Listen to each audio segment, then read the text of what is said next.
Assalamualaikum warahmatullahi wabarakatuh. Pada video pembelajaran kali ini, kami dari kelompok 3 yang beranggotakan saya, Talitha Salsabila, Resti Wandari, Zaini Iksan, Josis Mei, Yulita Audina Sari Purba, dan Zania Zen Simangunsong akan menjelaskan mengenai inovasi produk. Berikut penjelasan lengkap mengenai pentingnya strategi inovasi produk dan jasa.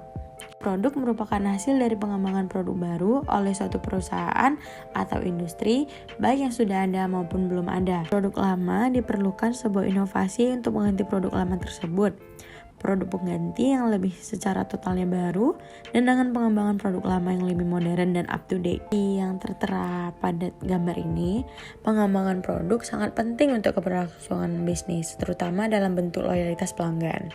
Semua perusahaan harus memperbarui produk dan layanan mereka untuk bertahan hidup. Karena perusahaan yang kompetitif memiliki dua tujuan penting. Yang satu, menciptakan nilai pelanggan atau customer value, dan yang kedua, inovasi.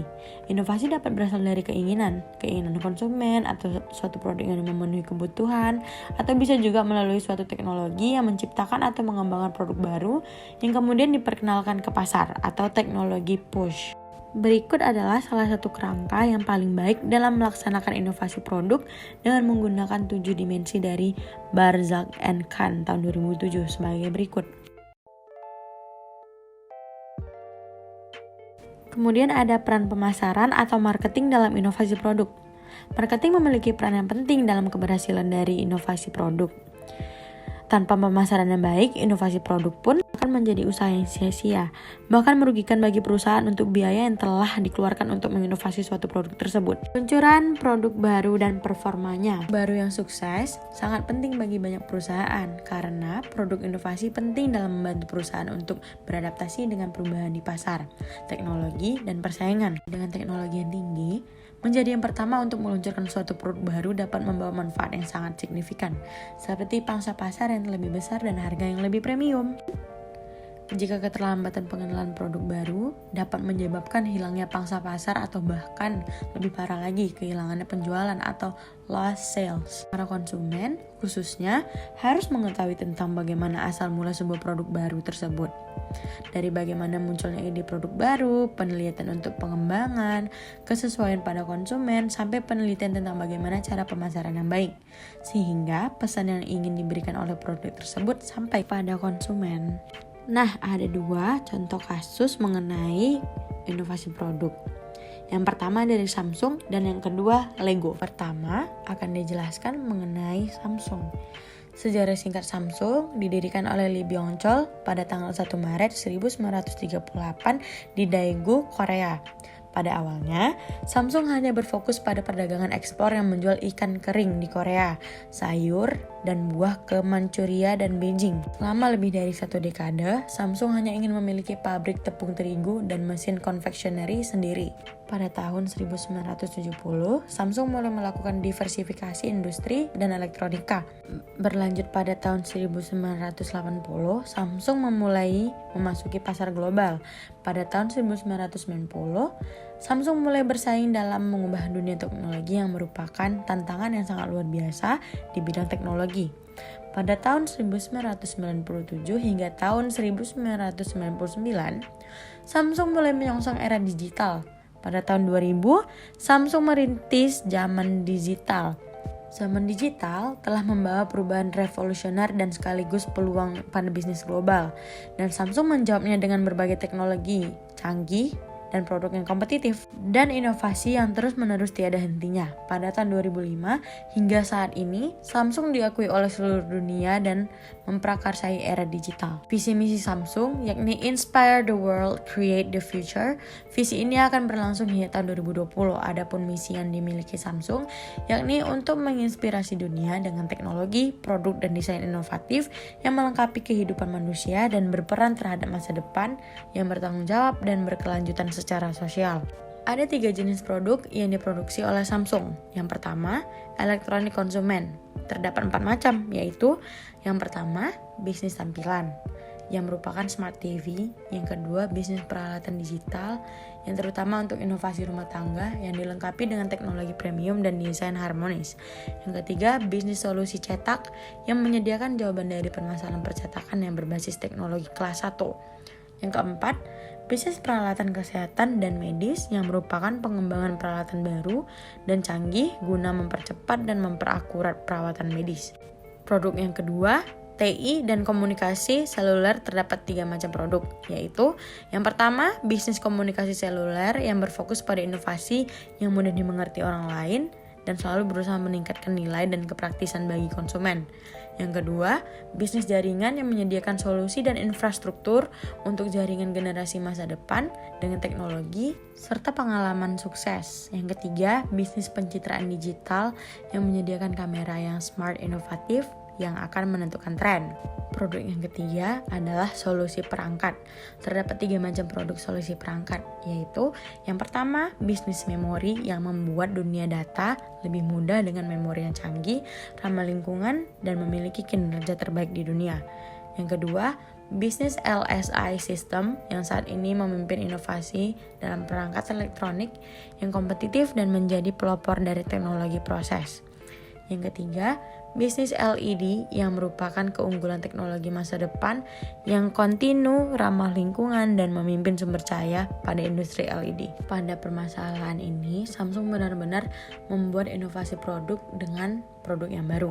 Tadinya Samsung hanya berfokus pada perdagangan ekspor yang menjual ikan kering, Samsung beralih ke teknologi yang saat ini masih digunakan oleh masyarakat, bahkan diakui oleh seluruh dunia dan memprakarsai era digital. Untuk contoh kasus kedua, yaitu Lego. Awalnya, Lego bermula dari sebuah perusahaan kerajinan kayu milik Ole Kirk Christensen di Billund, Denmark. Pada tahun 1916, Christensen membeli sebuah toko kerajinan kayu di Billund yang telah beroperasi semenjak tahun 1995. Toko ini kebanyakan pekerjanya adalah membantu pembangunan rumah dan membuat mebel kayu, serta memiliki beberapa orang pegawai toko. Toko ini terbakar pada tahun 1924, terjadi karena api yang dinyalakan oleh kedua putra Christensen membakar beberapa hasil kerajinan kayu di sana. Ole Kirk kemudian membangun usaha kerajinan kayu yang lebih besar dan berusaha memperluas bisnisnya lebih jauh lagi. Saat depresi besar terjadi, Ole Kirk tinggal memiliki sedikit pelanggan dan harus berkonsentrasi pada proyek-proyek kecil. Ia memulai memproduksi versi miniatur dari produk-produknya sebagai pembantu rancangan. Model-model miniatur tangga dan papan, setrikaan, inilah yang menginspirasi untuk memulai memproduksi mainan. Pada tahun 1932, toko Ole Kirk mulai membuat mainan kayu seperti celengan, kereta tarik, mobil-mobilan, dan truk mainan. Bisnis ini mulai tidak menguntungkan karena masih pada masa depresi. Para petani di wilayahnya terkadang menukarkan makanan dengan mainan buatannya. Ole Kirk tetap terus memproduksi mebel yang praktis selain mainan supaya usahanya bisa tetap bertahan. Di pertengahan dekade 1930-an, ketenaran mainan yoyo memberikannya sebuah masa singkat dari peningkatan aktivitas bisnis hingga tiba-tiba kondisi ini menghilang. Untuk mengurangi sampah, Ole Kirk menggunakan sisa-sisa bagian yoyo sebagai roda mainan truk. Putranya, Gottfried, mulai bekerja untuknya, memegang peran yang aktif di dalam perusahaan. Tahun 1934, Ole Kirk mengadakan kompetisi di antara para pegawainya untuk memberi nama baru pada perusahaannya. Hadiahnya adalah sebotol anggur. Ole Kirk sedang mempertimbangkan sendiri 2 nama untuk perusahaan yang tersebut, Legio untuk merujuk pada kalimat Legend mainan, dan Lego, singkatan yang dibuatnya sendiri dari kalimat Let God dalam bahasa Denmark, yang berarti bermain dengan baik. Belakangan grup Lego menemukan bahwa kata Lego bisa secara bebas diartikan sebagai saya menyusun atau saya merangkai dalam bahasa Latin. Ole Kirk memilih nama yang dipertimbangkannya sendiri, Lego, dan perusahaannya mulai menggunakan nama itu dalam produk-produk mereka. Seiring berjalannya waktu, dalam periode yang sama, putra Gottfried Kirk Christiansen, Gerald Kirk Christiansen, bergabung dalam staf manajemen perusahaan Lego. Setelah memperoleh gelar sarjana pada bisnis, dan gelar sarjana tersebut didapatkan oleh anak Ole Kirk pada Swiss dan Denmark. Salah satu keberhasilan pertama dalam perusahaan adalah membangun fasilitas pabrik yang modern, termasuk juga pendirian departemen riset dan pengembangan yang bertanggung jawab untuk memastikan metode pembuatan Lego tetap yang paling modern. Figur manusia dengan tangan yang bisa diubah-ubah, muncul pada tahun 1974 dalam set mainan Lego Family yang menjadi produk yang paling banyak terjual pada saat itu.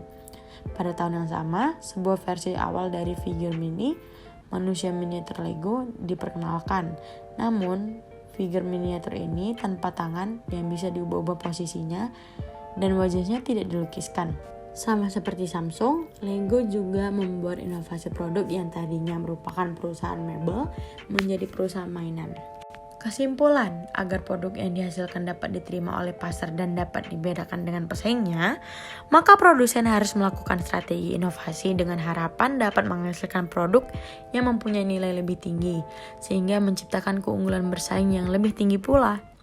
Strategi inovasi yang dilakukan oleh perusahaan dapat berupa desain produk, segmen pasar, serta sistem distribusi produk yang digunakan, dan sebagainya. Selesai sudah penjelasan mengenai inovasi produk dari kelompok 3. Terima kasih sudah mendengarkan.